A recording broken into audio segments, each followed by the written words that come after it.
Allez, la rubrique news de l'émission, la première concerne le All-Star Game. On en parlait la semaine dernière. On connaît le nom des starters, donc des joueurs qui vont démarrer, débuter. Starter, quoi, du coup. Exactement.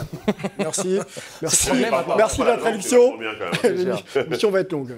Si on a un traducteur, je parle, le traducteur, ça va être long. Donc les starters, on va vous les nommer tout de suite. On attend l'infographie de notre chef d'édition, Lucien. On a donc Kevin Durant qui sera All-Star cette année pour la 13e fois. Kyrie Irving pour la 8e fois. Giannis Antetokounmpo pour la 7e sélection. Donovan Mitchell 4 et Jason Tatum 4. Donc ça, c'est pour l'Est des États-Unis et du côté Ouest. Stephen Curry pour la 9e fois. Zion Williamson 2e et surtout une première, je crois, en tant que starter. Oui. Et LeBron James 19 sélections All-Star pour LeBron James, et tous en starter.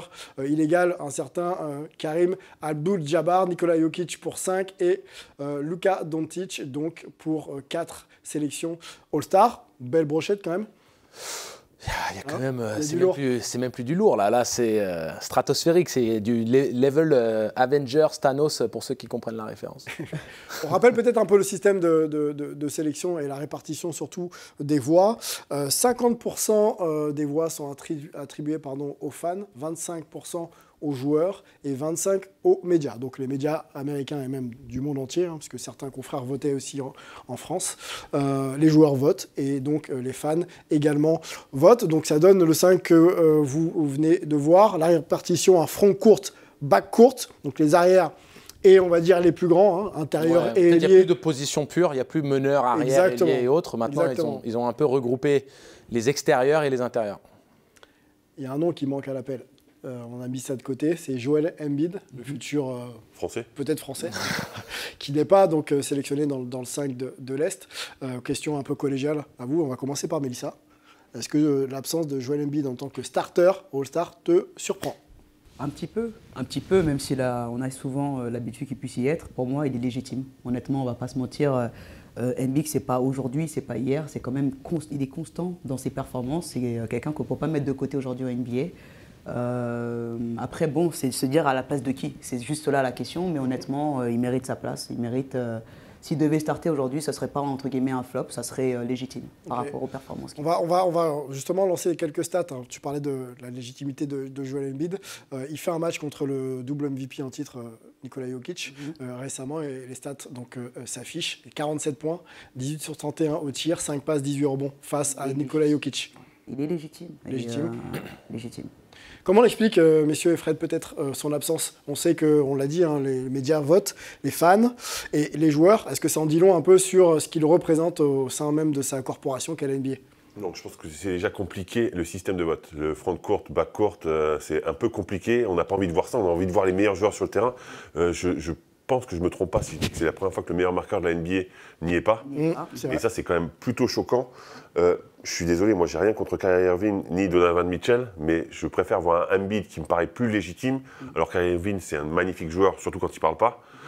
Et Donovan Mitchell, je suis désolé, pour moi, c'est quand même un ton en dessous en termes de superstar avec Embiid. Je ne sais pas si le choix est judicieux. Ensuite, après, moi, les fans, pour moi, leur pourcentage est trop important. Ouais.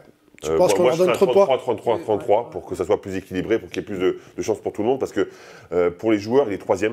Donc pour les joueurs, il est dans ces 3 qui doivent faire partie du 5 majeur. Pour les médias, il est 3e. Et finalement, il est 4e pour les fans. Et ça compte pour beaucoup. Ouais. Angelo. Complètement. Je dirais même 33 et 34 pour les joueurs. Okay. Et sur cette notion de répartition back court, fond court, est-ce que c'est pas ça qui le pénalise un petit peu quand on voit qu'à l'Est, il n'y a pas de poste 5 avec Kyrie, Kevin Durant, Giannis, Donovan et Jason Tatum. Il y a eu une pénurie de pivots pendant une certaine période. Et donc, pour ne pas en fait, se retrouver dans une configuration où on a des pivots qui ne méritent pas d'être All-Star ou qui ne méritent pas d'être starters au moins et qui se retrouvent dans le 5 de départ parce qu'on fait par position, ils ont remodulé un peu la chose en permettant justement d'avoir les meilleurs joueurs sur le terrain.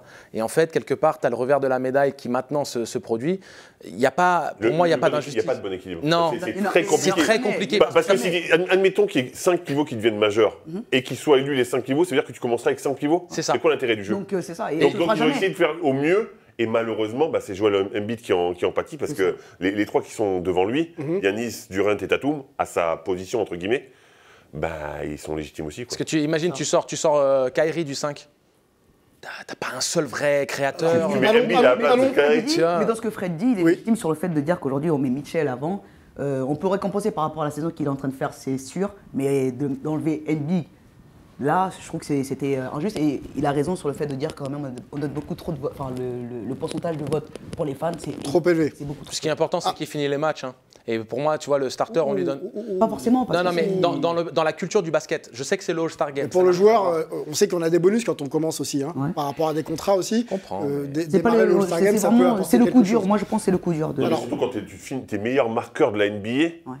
La logique voudrait, en plus il marche sur tout le monde, tu l'as dit, sur Jokic, etc. Pour moi, ça en dit long un peu sur ce qu'ils représentent, fans, joueurs. Et pour la première fois, les médias, je trouve qu'ils ont été assez justes dans ce qu'ils ont quand même. Dans ce qu'ils ont dit, ça nonchalance, c'est payé. Voilà. C'est-à-dire que moi, à titre personnel, et tu sais que j'ai souvent intervenu au sujet d'Embiid, qui pas me déçoit par rapport à son talent, qui me laisse sur ma faim en fait, parce que je le trouve parfois un peu pleurnicheur, très long à se relever, long à revenir en défense.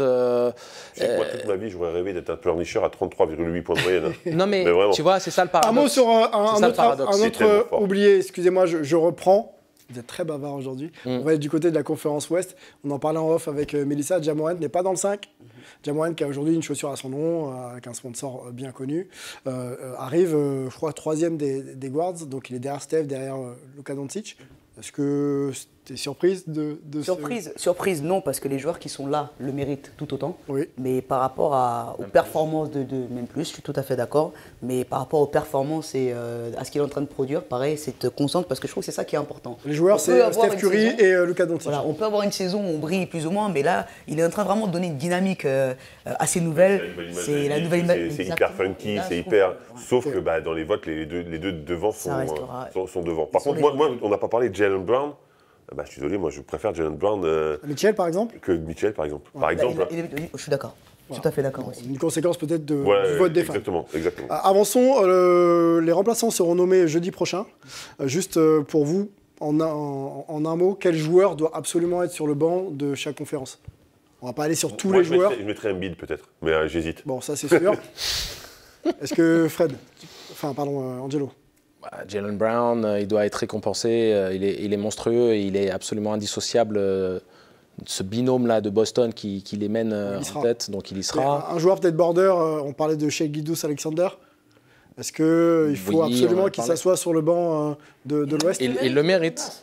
Il mérite une place. Il le mérite. Je défends les big men. Markkanen et Sabonis, pour moi, ils méritent aussi. Et j'adorerais les avoir. Alors, je ne sais pas s'ils sont border, je pense qu'ils sont plutôt bien placés. Oui, ils sont bien. Mais quand même, j'aimerais bien les nouveaux stars